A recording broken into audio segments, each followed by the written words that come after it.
Dr. Curtis Bonk to the session.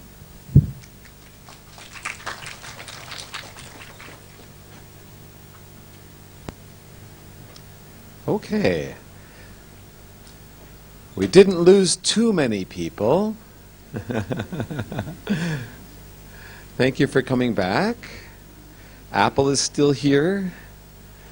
What did you learn, Apple? Anything so far, Dr. Apple? Give you a microphone. Okay, no microphone. Yes, I learned about the balloon, the Google balloon. Yes, and about some of the visions in the future. I'm also trying to think what it's going to be, and about the content that would be posted on a website in the future. What did you learn? Have learned learning is changing indeed.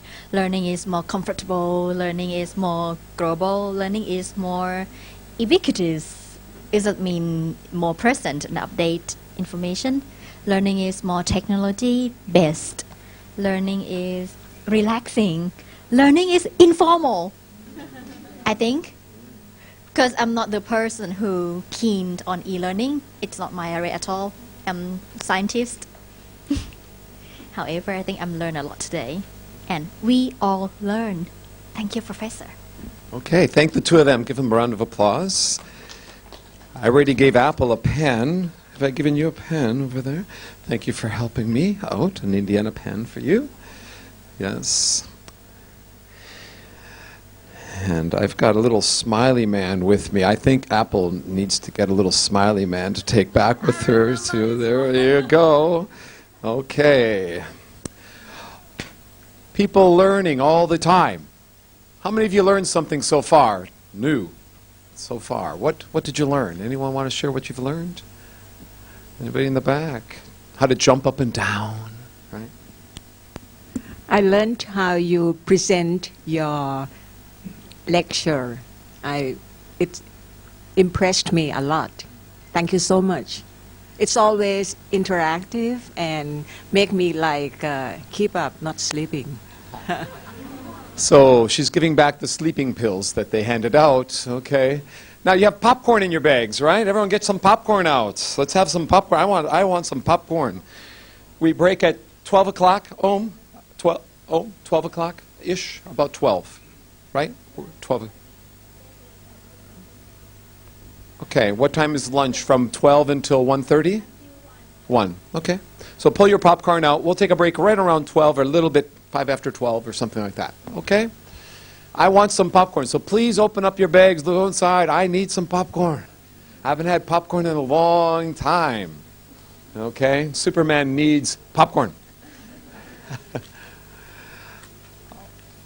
Well, thank you. We're going to spill it all over the place. Okay, thank you. There we go.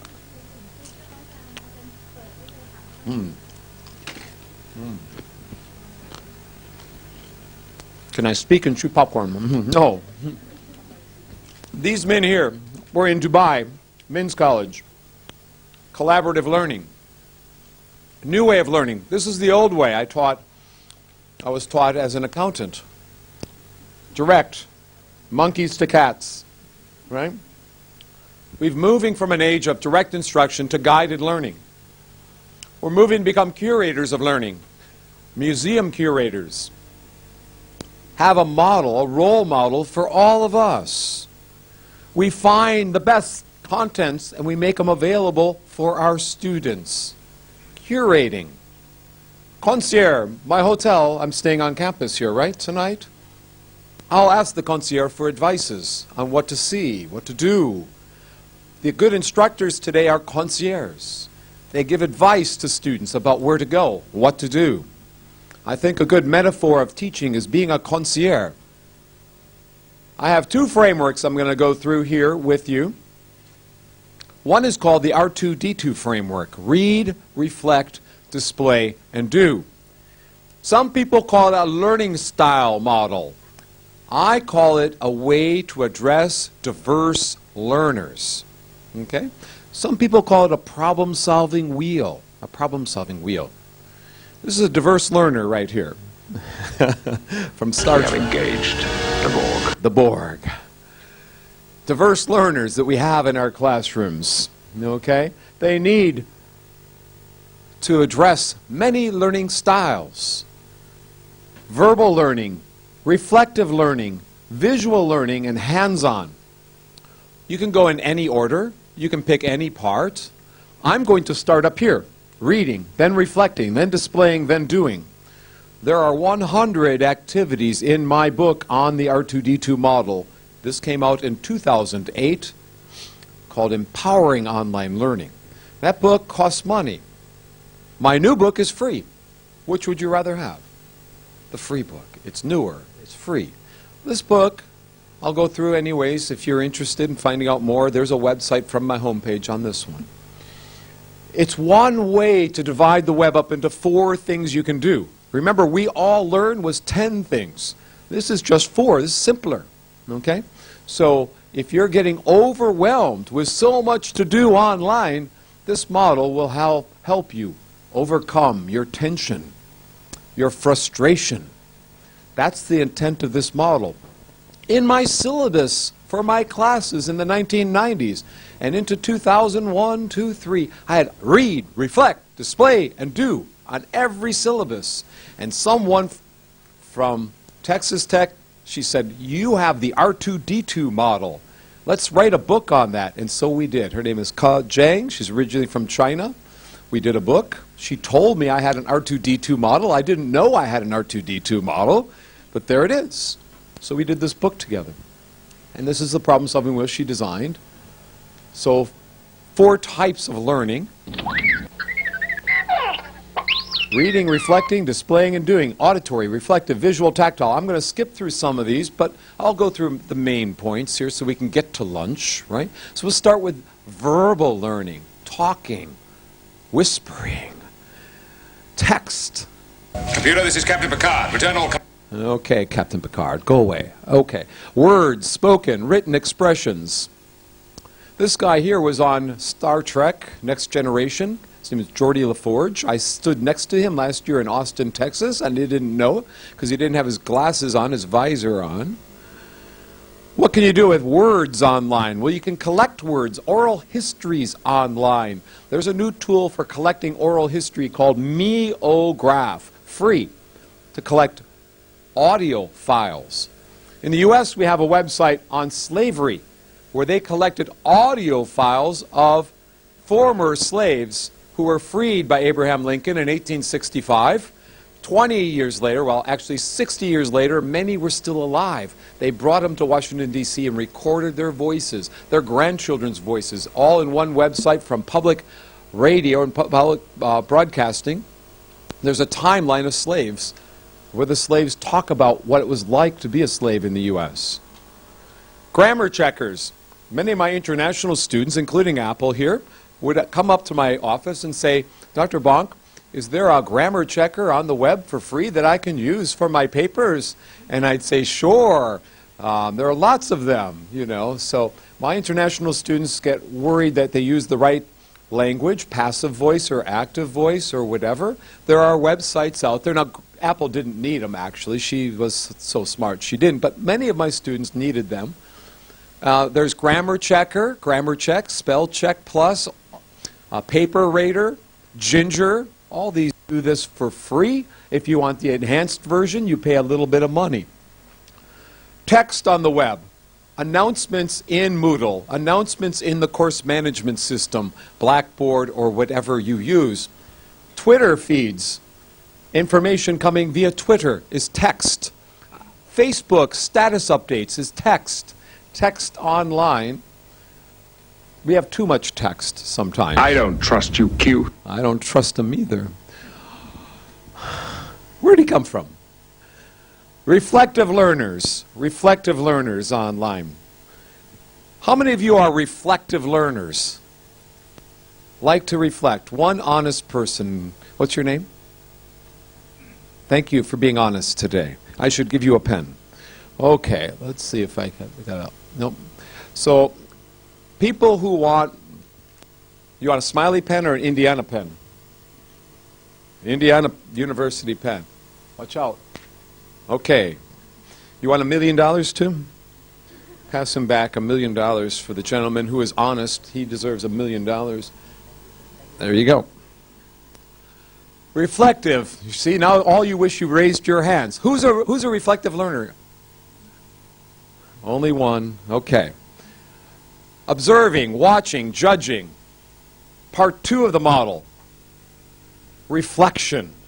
There's a website called Big Questions Online. BQO. They ask questions like, do you have a soul? Can you control your mind? Is Dr. Bonk a decent presenter today? Is he? No, don't ask that question. Big questions. It's meant to stretch you out, like this. Stretch, stretch, stretch. This talk is hopefully stretching some of you out a little bit, okay? I'm going to try and stretch you. Asking questions online.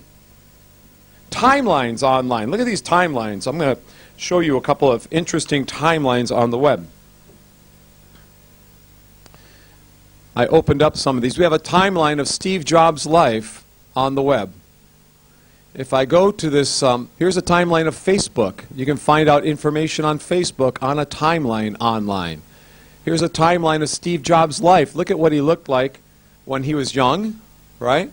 And then compare him as he gets older on a timeline. When he died, this timeline went up on the web. You can think about your own life on a timeline online. He was Superman. Did I see Superman? Or you can see the iPad. You can see the iPhone. You can see different technologies that came about as a result of Steve Jobs on an interactive timeline.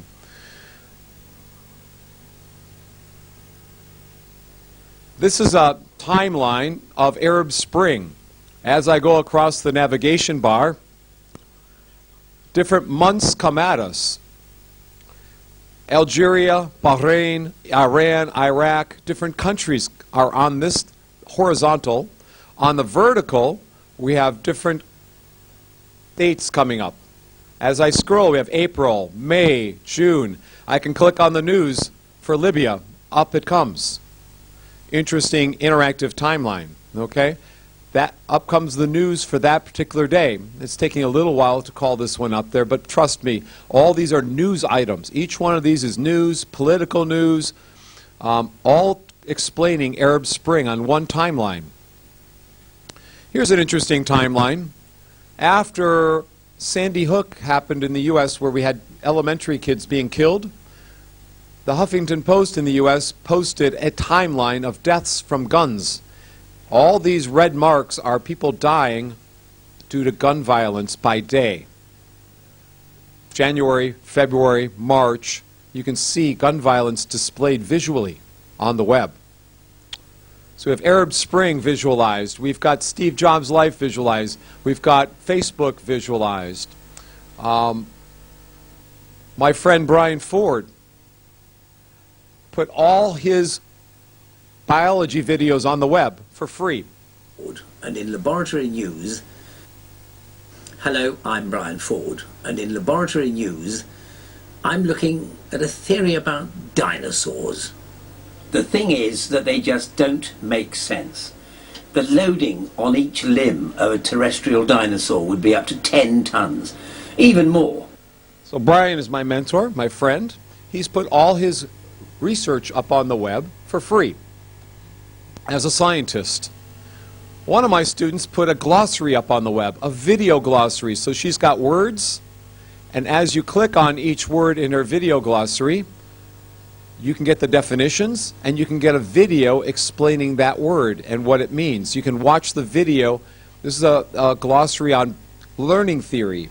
So she's got videos on short-term memory, long-term memory, rote learning, punishment, behavioral theories, all this in a video glossary with famous theorists, and you can watch different theories, different people, different news, all in a video glossary. So interesting times to visualize. This is a blog of my friend Kim Foreman. There's Kim there. Kim died in Rwanda 3 years ago. I dedicate my Tech Variety book to Kim.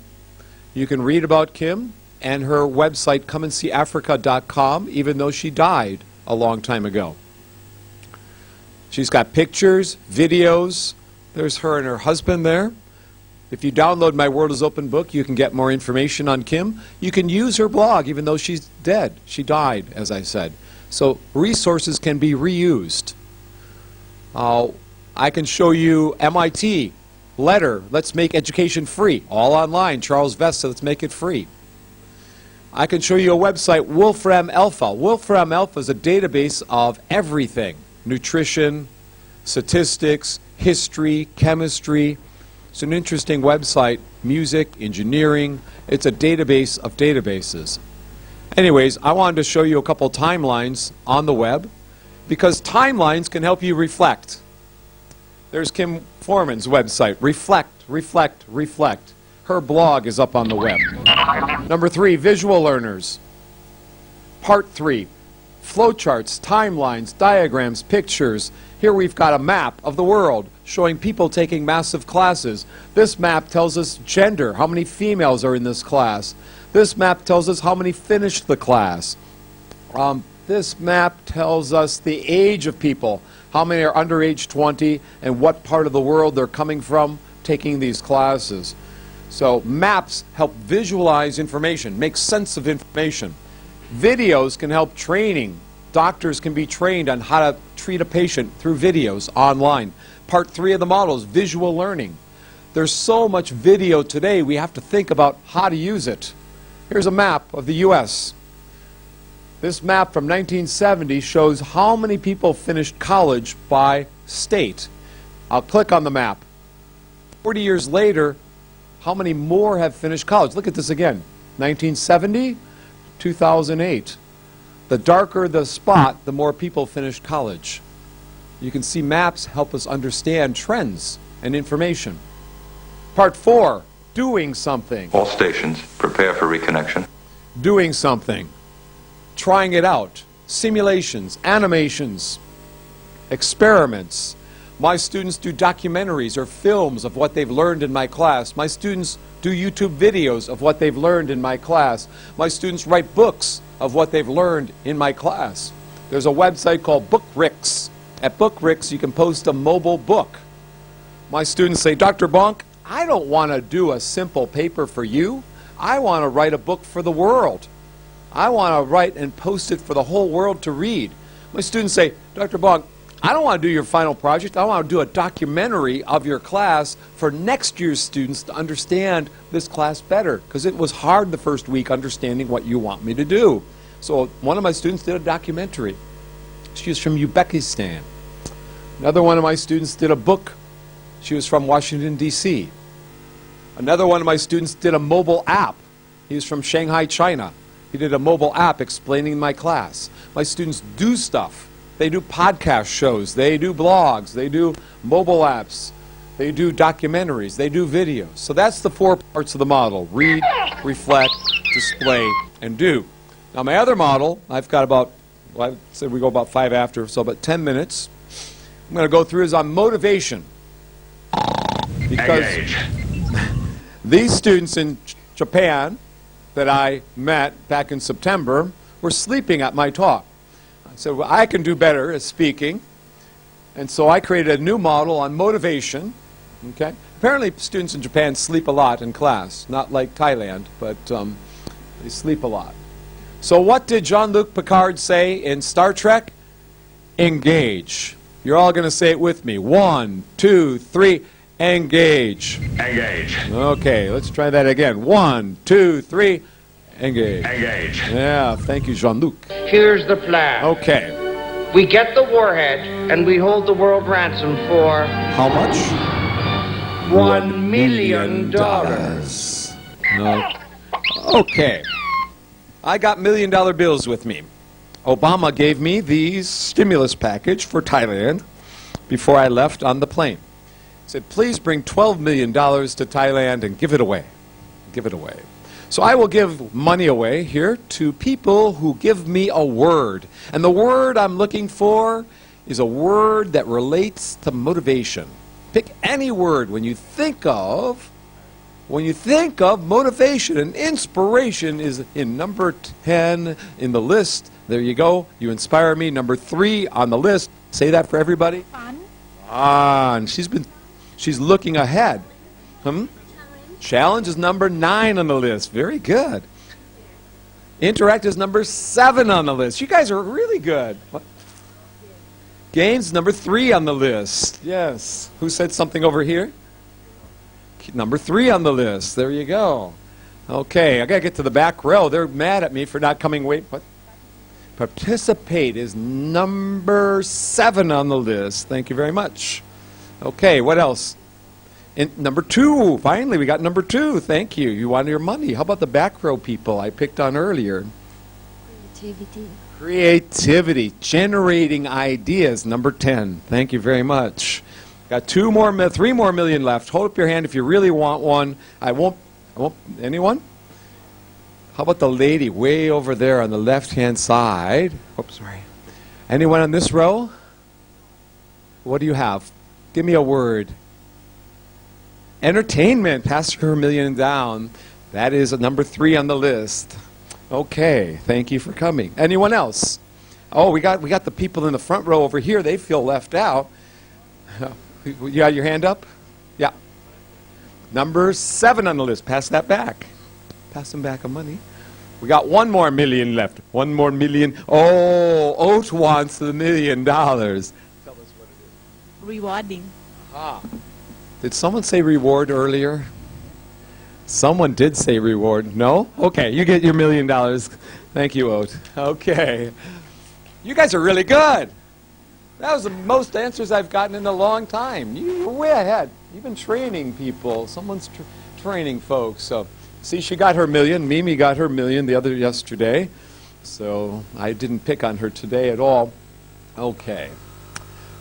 Jerry Brophy at Michigan State said, we need enthusiasm. We need support. Rewards, fun, feedback, enthusiasm, inspiration, he said, right? Inspiration. We want challenge. She said challenge right there. But nobody said meaningful, relevant. You guys missed one, okay? You missed number 6 on the list. You missed number 5 on my lists. What's number 5?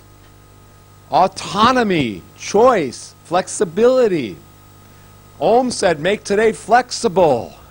Get the popcorn out. Eat some popcorn. Get their brains moving from eating popcorn. People in New York, Rochester, New York, have been working on self-directed learning ideas. Their names are DC and Ryan. Edward DC and Richard Ryan. Famous people. Intrinsic motivation, volition, passion, inspiration. People have to be committed. People have to have a goal to work for. Have to have some vision, purpose, meaning. Not just be taught to, but to do with, right? Something new. Push beyond. Inner striving. My model, which I came up with about a decade ago, is called Tech Variety. My book was posted on the web Thursday morning before I got on the plane to come here.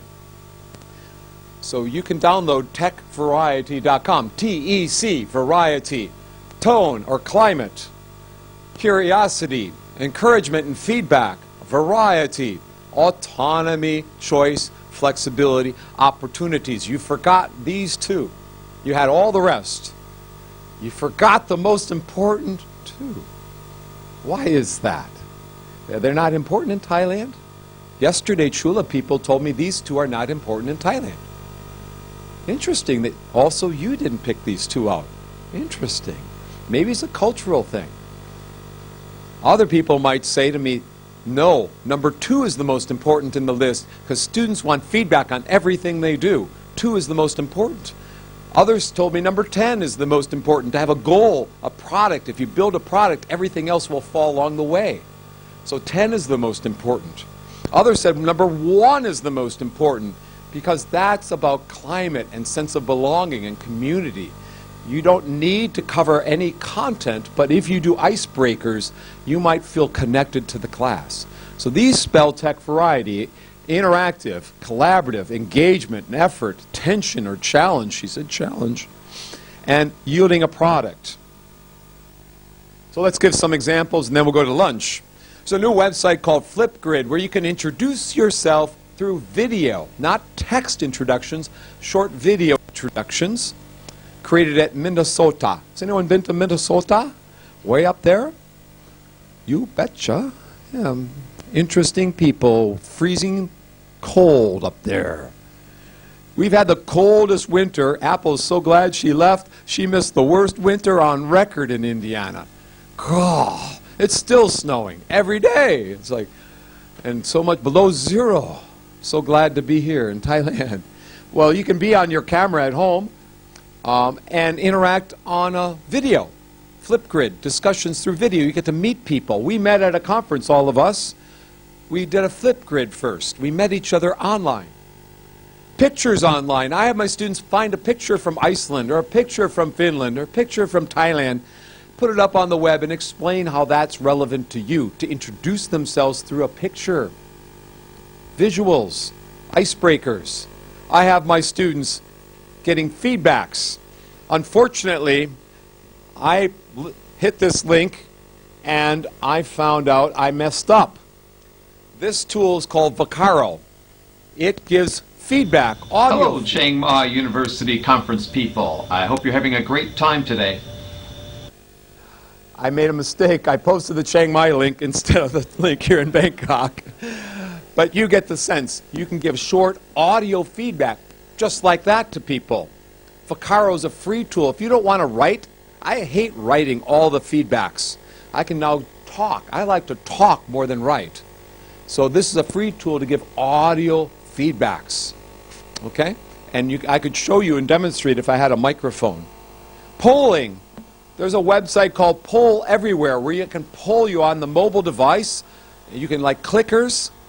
We had yesterday at Chula the student response system clickers. You can poll people with Poll Everywhere, micro poll. My friend Brian Ford, Curiosity. What's it like being a biologist from Cambridge? He is the head of Mensa in the UK, like the smartest people of all the UK. He's on the BBC. He's got TV shows, game shows. He's got books on a life of a single cell, the intelligence of a cell. He's got a book on the future of meat. He's got a book of secret weapons of Nazi Germany. This guy's brilliant.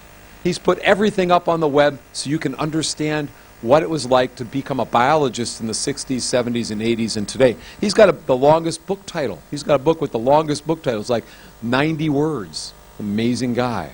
He's now got a theory of dinosaurs. This old man here, running a marathon at age 101 last year, was in the news. I don't know if you saw this gentleman from India. If you teach fitness, you can use news like this to excite your class about fitness. If you teach health, if you teach running, this can help your class. I teach technology. Every day there's a new item on technology I can include in my class. She's teaching science over there, food science. Every day there's new foods and stuff she can include in her class. The news can open our eyes up to and get students excited. Current news can show students that this content is relevant to them. If you teach archaeology, anthropology, new species are found, dinosaurs are uncovered in China, you can include that in your class. Always news. You teach flying, you can talk about the airplane going down, or climate change, you can talk about hurricanes and so forth. Variety, number 4. Apple, when she took my class, said, Dr. Bonk, sometimes I'm bored in your class. Can you please bring in guest speakers? I said, sure, no problem. Who do you want me to bring? She said, I want this guy. I want to hear from Jay Cross, who's the e-learning expert for the whole world. In fact, he coined the word e-learning. This guy right there. So I brought him into my class, and I said, Apple, is that good enough? She said, no, it's not good enough. I want you to get the people from the International Space Station in your class. Can you do that? I said, well, maybe we can do that. So these guys over here are from the International Space Station. Every week they have a Google Hangout with students around the world. I just read this guy's book, Chris Hadfield, great book on an astronaut's guide to life. He's got a video that went viral from David Bowie. I don't know if you've heard of David Bowie. Ground control to Major Tom. You know, your circuits are going blah, blah, blah. Can you hear me, Major Tom? Can you hear me? You know, his song went viral. 15 million people have watched this. He filmed it in outer space. I said, Apple, is that good enough? You get an astronaut into my class? Oh, okay, that's good enough. You get a good rating, she says. So, variety. Bring in people from around the world. I have people from Korea, from Australia, from England, Canada, all around the world, Cyprus. They come into my class for free. For free every other week. I don't want to pick on Apple anymore, but maybe I will, since she's here. Number 5, autonomy and choice. Giving students a whole bunch of resources, and Apple knows I do this. I say, here's a lot of web stuff you can explore. Tell me which ones you can use. Instead of me lecturing on them, students explore these websites, and they come back and they say, oh, Dr. Bonk, this one we can use. These are teachers here in Jamaica exploring websites, whether it's an Einstein website or Darwin or Shakespeare or whatever. You see right here we got Darwin. Why he was so productive, he had a laptop computer. See the picture there? In the 1800s. Yep. Number 6, relevance and meaningfulness. My students, like Apple, say, Dr. Bonk, your assignments are too easy. I want to do something harder. So they do video glossaries. As I showed you earlier, they have a glossary of words plus videos. Relevance and meaningfulness. Cases on the web. Cases. This professor here in Ohio teaches accounting, boring stuff, forensic accounting. He makes it exciting by having interactive cases with videos explaining the problem. And so he makes more interactivities, more flash animations to make it relevant for his students. In 1997, I had teachers. Is anyone from education, teacher training? Any teacher training? Teacher training, anyone else? I had hundreds of teachers writing cases on the web of problems in schools, and they solved each other's problems. Students from Finland solved US problems. My students solved Korea problems. It was interactive, it was collaborative, it was community-based. Number 7, interactive collaborative. You've heard of Google Documents? How many have heard of Google Documents, right? Today there are free tools besides Google Documents for collaboration. Meeting Words and Pirate Pad are wiki little tools. If you're going to a conference, let's say you're writing a conference proposal, your colleagues are at another institution, you can work in Meeting Words and Pirate Pad together at the same time. Everyone's work is highlighted in a different color. Simple little tool. I showed you Arab Spring on a timeline for engagement. Imagine understanding what happened in Syria, what happened in Libya, what's happening in Bahrain, or as they say, Bahrain. You got to get the H. Bahrain. You know. So, Jordan, Kuwait, all this on one timeline. One timeline has all the news for the whole region. It's amazing. This could never get in a textbook. You see, here people ask me, why do we go to the web? Can you get something like that in a book? No way. You see, but we still need books. I think we need books. We need books plus other things. But we have to figure out how to combine them together. R2D2 model is one way to think about combining resources. Tech variety is another way. You do not have to use all these ideas. Here's the interactive map I showed you earlier of gun violence. Gun violence for our senators and congressmen and president to see gun violence and the impact of gun violence around the country. In Japan, when the tsunami hit the same day, people put videos up showing the tsunami damage. People put interviews up talking about what happened. People put pictures up, multimedia online. Tension or challenge. We have competitions now in the U.S. to learn vocabulary. I subscribe to vocabulary.com. Now kids have competitions for the best vocabulary learners. Competition is a way to learn, to challenge you, to learn more. Every Sunday I get 10 new words to learn. I'm challenged to learn. We have to be in a state of dissonance that we don't know something. If we don't know something, we now search for information, find information. And finally, yielding products. My student here from Italy, actually lives in the U.S. now, Pio Carlo. He did a video of his family use of technology as his final project. Another student from Mexico named Miguel did a video of what he learned in my class called Freedom. If we had I had troubles with the video, so I'm not going to show these today because it takes a while to load here. But I showed you other things.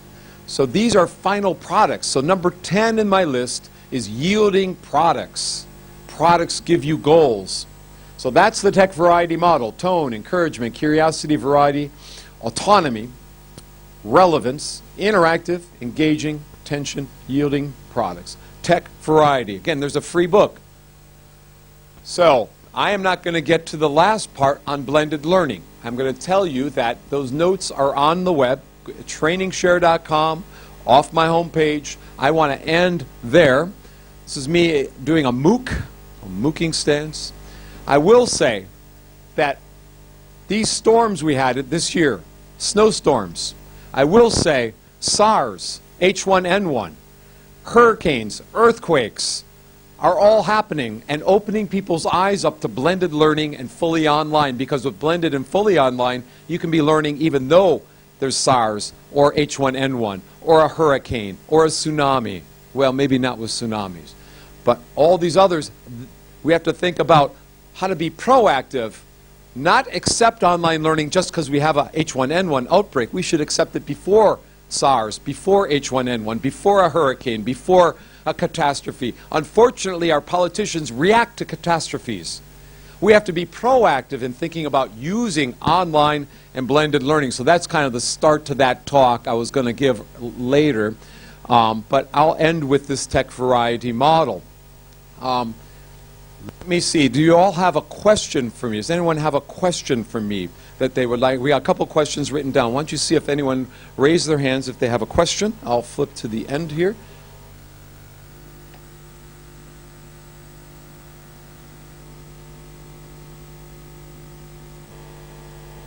Okay, I got 2 questions so far. Thank you. Put that right on top. Okay. What are the best of instruction is imagination from the learner? Yes or no? And the answer to that is yes or no. Imagination. I think life is a generative, evaluative process. We generate ideas, then we evaluate. We have to use our imaginations. I agree with whoever wrote this. We have to generate. Unfortunately, most education is reactive and critical thinking, evaluation. We don't do a lot of generation, participation, contribution.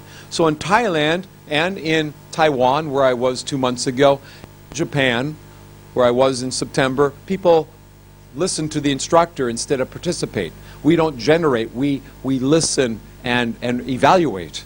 But we have to do both. We have to do imagination and generation and then reflection. We've shortchanged the creative problem-solving process by focusing on teaching and assessment. But it's now moving to an era of generation of ideas. Whose question was this?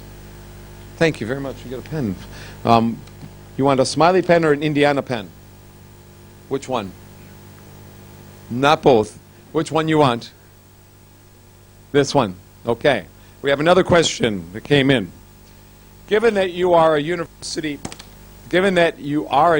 president and you want to enforce your instructors to adopt e-learning, how will you deal with those instructors who've attached to the familiar teaching platform and therefore reject innovations?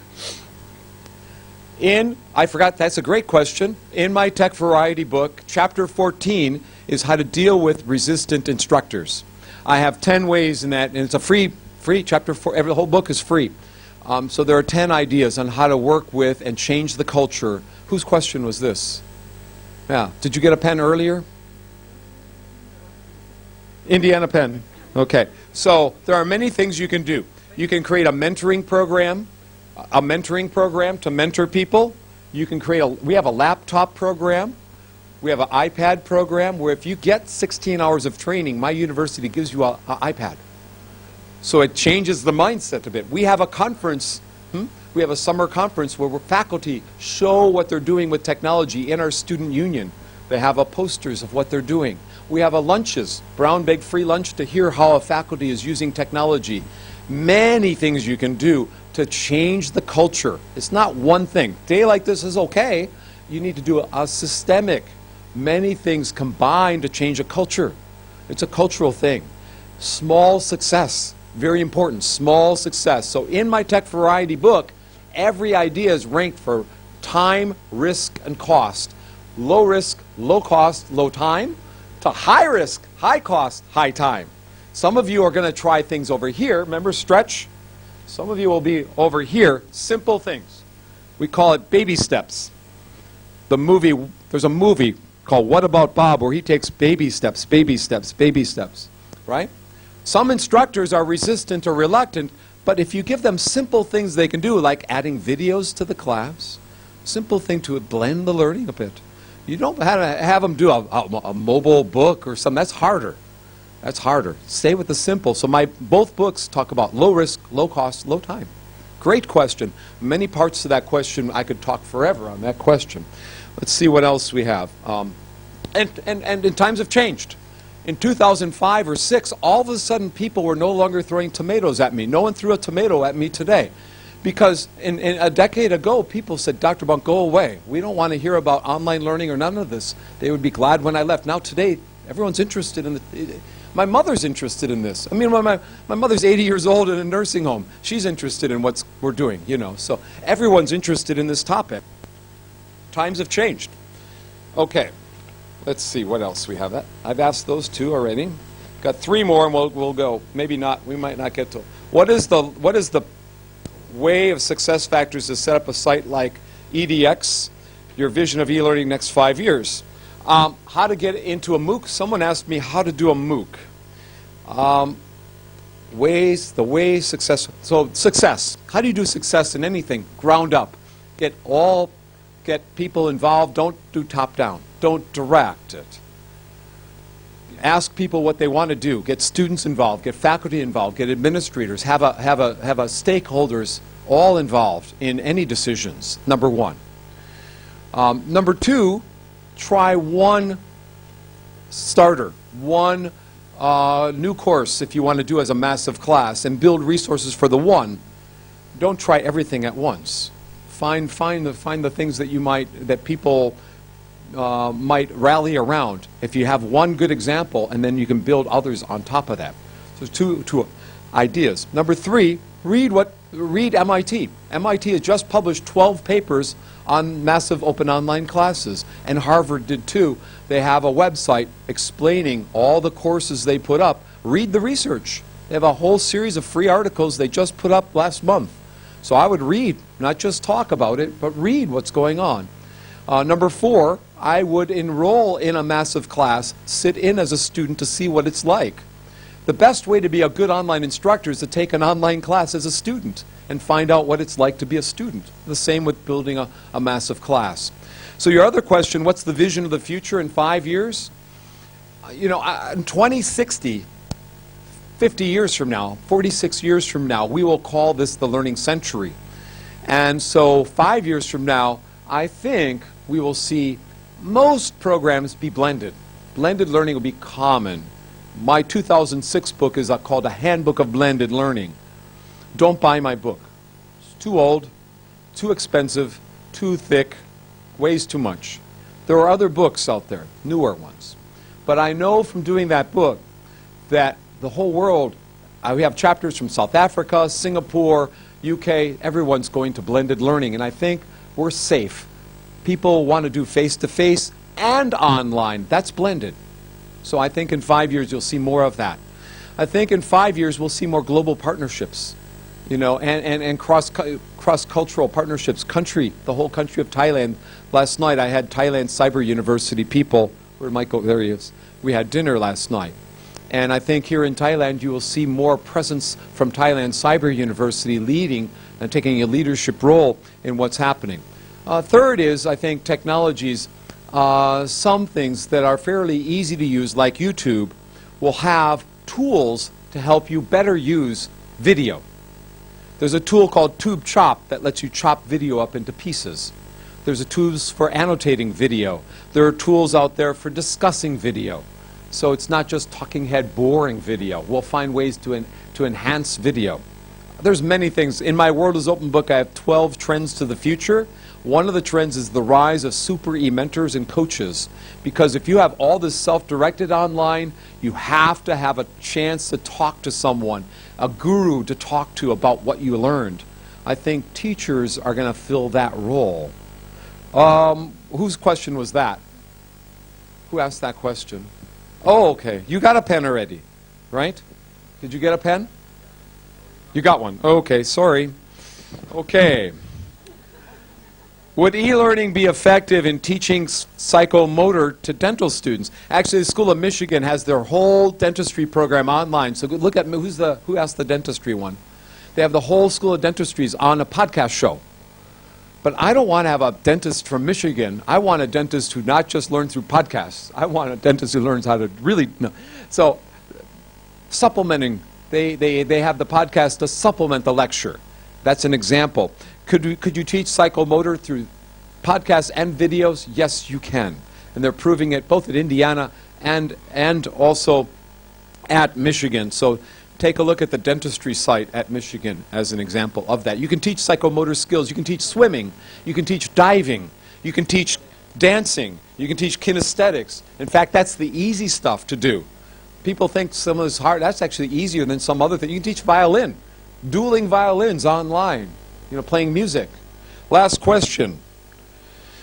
For wholly online courses, do you think all suitable for a wholly online, do you think all of, I'm not sure what that word is, for practical units, doctors, computer science, I think what they're asking, can all classes be taught fully online?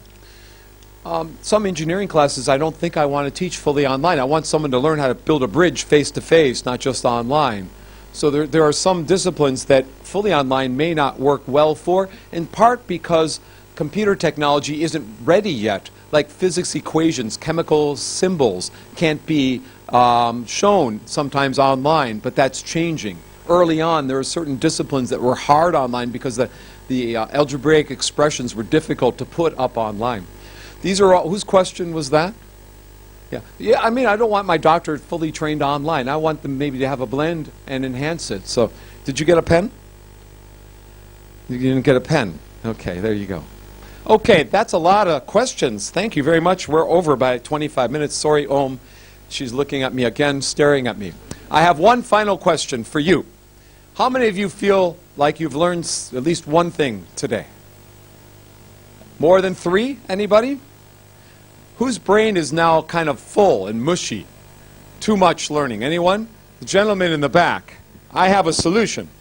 I brought a brain for you. It's kind of mushy. I'm going to throw this to you. It's going to be your new brain. And it's bouncing around. Okay. I have cards up here if someone didn't get a card earlier.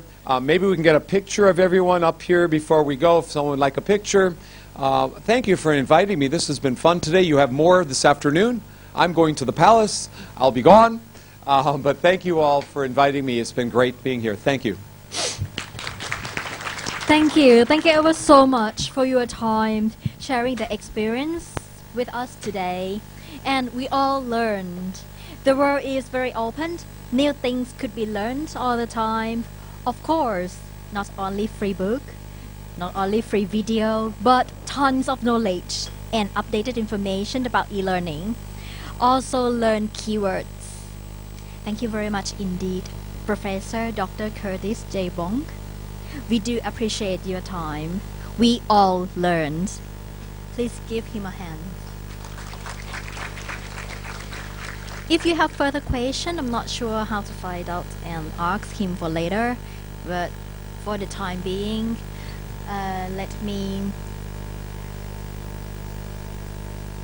ask Dr. Jaruwan Kitprasha from Songkha Nakarin University to present the token as a souvenir to Professor Bonk.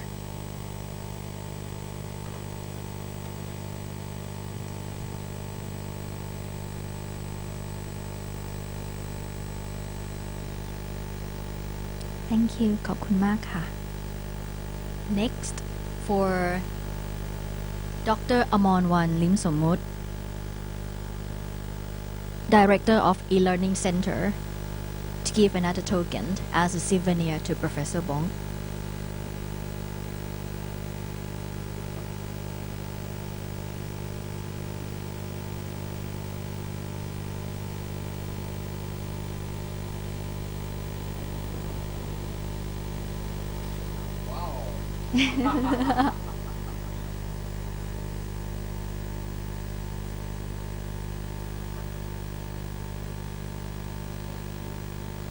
And many thanks for your time, and thank you to you all for your intentions and being a very good student. Lunch ticket is orange and white color. The orange one we go to Gan Grau on the first floor, whereas the white one we go to Gala on the third floor. They both are pretty much the same, just different rooms. And students with the hanging stuff